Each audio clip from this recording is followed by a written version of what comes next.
দশম শ্রেণীর সকল ছাত্রছাত্রীদের প্রোগ্রেস টিউটোরিয়াল ইউটিউব চ্যানেলে স্বাগত।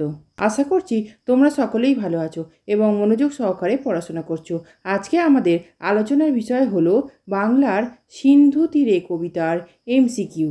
এই এমসিকিউগুলি তোমাদের তৃতীয় পর্যায়ক্রমিক মূল্যায়নের জন্য খুবই গুরুত্বপূর্ণ, তাই তোমরা ভিডিওটি প্রথম থেকে শেষ পর্যন্ত অবশ্যই দেখো আর তোমাদের বন্ধুদের মধ্যে ভিডিওটি শেয়ার করে দিও যাতে তারাও জানতে পারে। প্রোগ্রেস টিউটোরিয়াল এমন একটি চ্যানেল যেখানে নবম দশম শ্রেণীর প্রথম, দ্বিতীয় ও তৃতীয় পর্যায়ক্রমিক মূল্যায়নে কোশ্চেন প্যাটার্ন অনুযায়ী বিভিন্ন ধরনের প্রশ্নোত্তর আলোচনা করা হয়ে থাকে।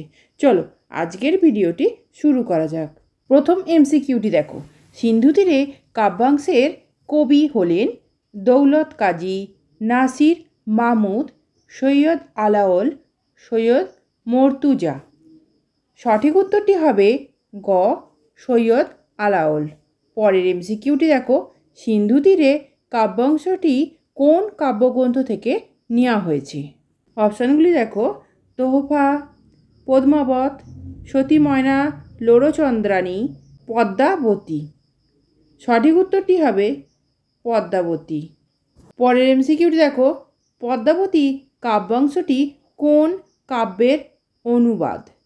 অপশানগুলি দেখো, তোহফা, সয়ফুল মুলুক, বদিউজ্জামাল, পদ্মাবত, হপ্তপয়কর।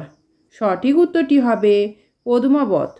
পরের এমসিকিউটি দেখো, পদ্মাবত কাব্যটির রচয়িতা সৈয়দ আলাওল, মালিক মোহাম্মদ জায়সি, দৌলত কাজী, মাগন ঠাকুর। সঠিক উত্তরটি হবে মালিক মোহাম্মদ জায়সি। পরের এমসিকিউটি দেখো, সৈয়দ আলাওল কোন শতকের কবি? অপশানগুলি দেখো, পঞ্চদশ শতক, ষোড়শ শতক, সপ্তদশ শতক, অষ্টাদশ শতক। সঠিক উত্তরটি হবে সপ্তদশ শতক। পরের এমসিকিউটি দেখো, পদ্মাবতী কাব্যটির রচনাকাল 1642 থেকে 1645 খ্রিস্টাব্দের মধ্যে, 1645 থেকে 1650 খ্রিস্টাব্দের মধ্যে, 1655 থেকে 1657 খ্রিস্টাব্দের মধ্যে। সঠিক উত্তরটি হবে ঘ, 1645 থেকে 1652 খ্রিস্টাব্দের মধ্যে। পরের এমসিকিউটি দেখো, সিন্ধু তীরে শীর্ষক কাব্যাংশটি পদ্মাবতী কাব্যের কোন খণ্ড থেকে নেওয়া হয়েছে? অপশানগুলি দেখো, পদ্মাবতীর বিবাহখণ্ড, পদ্মাবতী রত্নসেন সাক্ষাৎখণ্ড, পদ্মা সমুদ্র খণ্ড, পদ্মাবতী রত্নসেন ভেটখণ্ড। সঠিক উত্তরটি হবে গ, পদ্মা সমুদ্র খণ্ড। পরে এমসিকিউটি দেখো, কন্যারে ফেলিল যথা, এই কন্যা কে? সমুদ্রকন্যা পদ্মা, পদ্মাবতীর কন্যা, সমুদ্রকন্যা পদ্মার কন্যা, রত্নসেনের স্ত্রী পদ্মাবতী। সঠিক উত্তরটি হবে ঘ, রত্নসেনের স্ত্রী পদ্মাবতী। পরে এমসিকিউটি দেখো, কন্যারে ফেলিল যথা, যথা বলতে বোঝানো হয়েছে সমুদ্র তীর, রাজপুরী, সমুদ্রের মাঝখান, পুষ্পকানন। সঠিক উত্তরটি হবে সমুদ্রের মাঝখান। পরে এমসিকিউটি দেখো, দিব্যপুরী সমুদ্র মাঝার, দিব্যপুরী বলতে এখানে বোঝানো হয়েছে রাজপুরী, স্বর্গীয় নগরী, কুৎসিতপুরী, পাতালপুরী। সঠিক উত্তরটি হবে স্বর্গীয় নগরী। পরের এমসিকিউটি দেখো, সমুদ্রের মধ্যে দিব্যপুরীতে থাকত। অপশানগুলি দেখো, রত্নসেন, পদ্মাবতীর চার সখী, সমুদ্রকন্যা পদ্মা, রানী পদ্মাবতী। সঠিক উত্তরটি হবে সমুদ্রকন্যা পদ্মা। এই ধরনের ভিডিওগুলি পেতে চ্যানেলটি অবশ্যই সাবস্ক্রাইব করে রেখো এবং বেল আইকন প্রেস করে অল নোটিফিকেশান অন করে রেখো। এছাড়া ভিডিওটিকে লাইক ও শেয়ার করো। পরে এমসিকিউটি দেখো, অতি মনোহর দেশ বলতে কোন দেশের কথা বলা হয়েছে?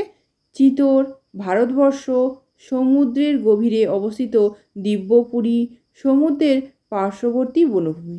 সঠিক উত্তরটি হবে গ, সমুদ্রের গভীরে অবস্থিত দিব্যপুরী। পরে এমসিকিউটি দেখো, নাহি তথা দুঃখ ক্লেশ, কোথায় দুঃখ ক্লেশ ছিল না। অপশানগুলি দেখো, রাজপুরীতে, স্বর্গলোকে, মর্ত্যলোকে, দিব্যপুরীতে। সঠিক উত্তরটি হবে দিব্যপুরীতে। পরের এমসিকিউটি দেখো, সমুদ্র নিপতি সুতা। সমুদ্র নিপতি সুতা কে? অপশানগুলি দেখো, পদ্মা, গঙ্গা, যমুনা, বেহুলা। সঠিক উত্তরটি হবে ক, পদ্মা। পরে এমসিকিউটি দেখো, পদ্মা নামে গুণজুতা। পদ্মাকে বলা হয়েছে নাগকন্যা, সমুদ্র রাজার কন্যা, নদী কন্যা, স্বর্গের অপ্সরা। সঠিক উত্তরটি হবে খ, সমুদ্র রাজার কন্যা। পরে এমসিকিউ দেখো, পদ্মা দিব্যস্থান দেখেছিল কোথায়? রাজপুরীতে, সিন্ধু তীরে, নদী তীরে, পর্বতের তলদেশে। সঠিক উত্তরটি হবে সিন্ধু তীরে। পরে এমসিকিউটি দেখো, পদ্মা সিন্ধু তীরে দেখেছিল একটি বৃক্ষ, দিব্যস্থান, প্রাসাদ, উদ্যান। সঠিক উত্তরটি হবে দিব্যস্থান। পরে এমসিকিউটি দেখো, সিন্ধু তীরের ওপরে ছিল টিলা, নগরী, পর্বত, নন্দন কানন। সঠিক উত্তরটি হবে গ, পর্বত। পরের এমসিকিউটি দেখো, সিন্ধু তীরের ওপরের পর্বত ছিল ঘরবাড়িতে পূর্ণ, ফল ফুলে সজ্জিত, পশু পাখিতে ভরা, জল মানুষে পূর্ণ। সঠিক উত্তরটি হবে খ, ফল ফুলে সজ্জিত। পরের এমসিকিউটি দেখো, উদ্যানের মধ্যে ছিল একটি টঙ্গী, মাঞ্জস, নৌকা, পুকুর। সঠিক উত্তরটি হবে টঙ্গী। পরের এমসিকিউটি দেখো, তাহাতে বিচিত্র টঙ্গী। টঙ্গী হলো দড়ি, ছবি, প্রাসাদ, ফুল। সঠিক উত্তরটি হবে গ, প্রাসাদ। পরে এমসিকিউটি দেখো, হেমরত্নে নানা রঙ্গী। হেম শব্দটির অর্থ হলো সোনা, রূপা, তামা, ব্রোঞ্জ। সঠিক উত্তরটি হবে সোনা। পরে এমসিকিউটি দেখো, টঙ্গীকে রাঙানো বা সজ্জিত করা হয়েছিল। অপশানগুলি দেখো, বিচিত্র পুষ্প দ্বারা, নানা হেমরত্ন দ্বারা, বিচিত্র বস্ত্র দ্বারা, বিচিত্র নকশা দ্বারা। সঠিক উত্তরটি হবে খ, নানা হেমরত্ন দ্বারা।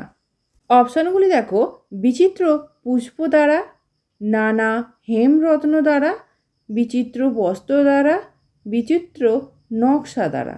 সঠিক উত্তরটি হবে নানা হেমরত্ন দ্বারা। পরের এমসিকিউটি দেখো, হেমরত্ন দ্বারা সজ্জিত টঙ্গীতে সর্বক্ষণ থাকে। অপশানগুলি দেখো, রাজা রত্নসেন, সমুদ্ররাজের কন্যা পদ্মা, বন্য পশুরা, পক্ষীকুল। সঠিক উত্তরটি হবে খ, সমুদ্র রাজের কন্যা পদ্মা। আজকের আলোচনা এই পর্যন্ত। আজকের ভিডিওতে যে এমসিকিউগুলি আলোচনা করলাম সেগুলি ভালো করে তৈরি করে নাও, যাতে তোমাদের পরীক্ষায় খুব সহজেই কমন পাও। আমি যে ক্লাসগুলো তোমাদের নিচ্ছি সেগুলো অবশ্যই ফলো করো। এছাড়া আমি তোমাদের জন্য আরও অনেক ক্লাস নিয়ে আসছি, ইতিহাস, ভূগোল এবং বাংলা, সেগুলোকেও ফলো করো। এই ভিডিওটি যদি ভালো লেগে থাকে তাহলে অবশ্যই লাইক, কমেন্ট, শেয়ার করো এবং চ্যানেলটিকে অবশ্যই সাবস্ক্রাইব করো। এছাড়া প্রোগ্রেস টিউটোরিয়াল ফেসবুক পেজটি লাইক ও ফলো করে রেখো, যার লিঙ্ক ডিসক্রিপশন বক্সে দেওয়া আছে। আজকের ভিডিও পর্যন্ত, ধন্যবাদ।